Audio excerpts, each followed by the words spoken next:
మొక్కై వంగన వాడు నానై నీ బిడ్డలకు నువ్వు బెత్తంతో గద్దించాలి.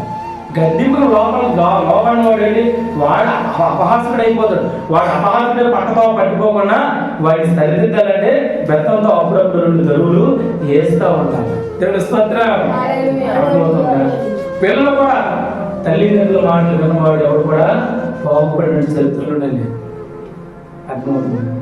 దేవుడి మాట ఎవరైతే వింటారో వారి జీవితాల్లో సంతోషము సమాధానం వస్తుంది.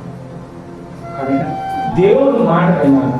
దేవుడి మాట మనం చక్కగా ఆయన భయభక్తులు కానీ మనం చేయాల్సింది ఒక్కటే మనం ఇరుకుపోయిన వాళ్ళతో ప్రేమతో అక్క అమ్మని మాట్లాడాలి.